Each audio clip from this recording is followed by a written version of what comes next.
Monsieur le député, c'est avec plaisir et reconnaissance que je t'accueille ce soir dans le cadre de ta campagne électorale pour briguer un second mandat dans cette première circonscription de la Somme. Plaisir parce qu'adversaire il y a 5 ans, nous avons appris à nous connaître un peu, chacun dans un rôle différent, mais pourtant complémentaires dans des cadres institutionnels différents.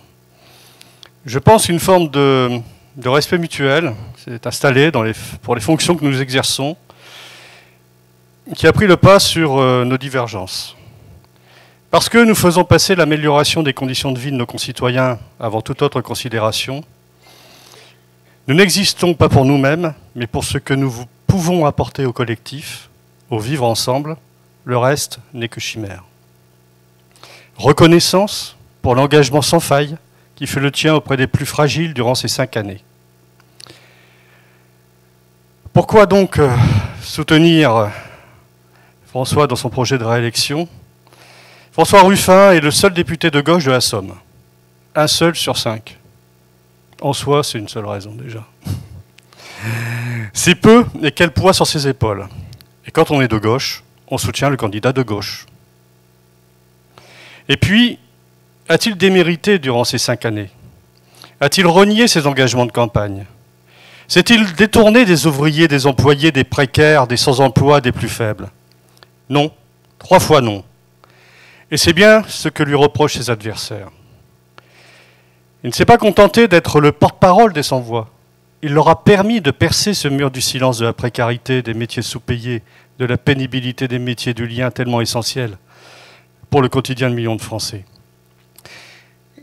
J'ai eu l'occasion de te le dire. J'ai été très ému par le film, que j'ai regardé dans cette salle d'ailleurs, que tu as fait sur ce combat pour la reconnaissance des métiers du lien, comme on les appelle. Ce film poignant, tellement humain, beaucoup de scènes extraordinaires. Une scène en particulier m'a marqué. Celle où tu te retrouves seul, comme KO, sur un banc, après l'échec du vote de ta proposition de loi, vidée de son contenu par la commission. Un moment non fin, d'épuisement, de déception, d'incompréhension, de tant d'injustice, de mépris affiché envers ces femmes dont certaines se sont investies durant des semaines à tes côtés. À l'heure du quoi qu'il en coûte, elles étaient encore invisibilisées.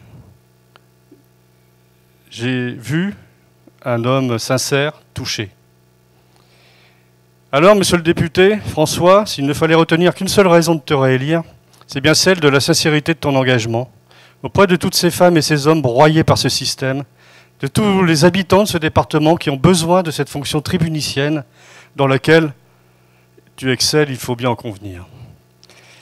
Et même, si tu auras encore des positions ou attitudes qui pourront encore m'agacer, je te fais confiance, l'intérêt supérieur de ton action envers les plus faibles prend le dessus sur tout le reste. Et pour cela, tu as mon respect. Et puis, les combats à venir portent sur des choix de société essentiels pour notre pays. En particulier celui de la défense de notre système de protection sociale, dont on a vu combien il est protecteur lorsque l'on traverse des crises, comme on a pu en vivre avec la Covid. Le projet funeste de retraite à 65 ans, voire plus, doit être combattu avec acharnement et il n'y aura pas trop de députés de gauche pour le mener.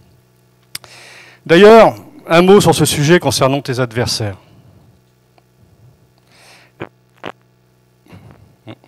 Les 3 candidats de droite, 2 macronistes et un LR UDI, portent tous dans le programme de leur formation politique la casse du système de retraite par répartition et plus largement de notre système de santé, avec pour but inavoué de le livrer au monde des assureurs qui bavent d'envie depuis des années de mettre la main sur le pactole.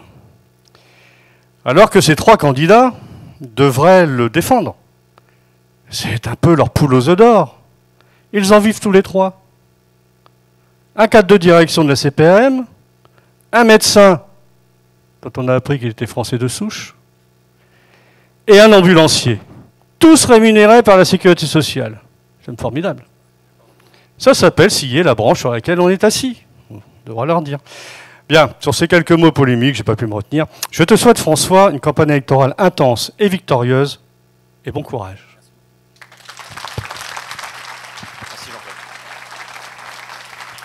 Bon. Je reçois avec beaucoup de tendresse le mot de Jean-Claude, parce qu'il ne va pas de soi quand on a été adversaire il y a 5 ans et qu'on ait réussi à passer par-dessus de la rancune, des choses comme ça, et qu'on ait construit une relation. Voilà, grand merci et je suis touché, quoi. Voilà, bon, et voilà. Ce que je dis toujours, c'est que quand tu as dit sincérité, je dis toujours aux gens, souvent je raconte des conneries, mais le pire c'est que j'y crois, quoi. Donc voilà.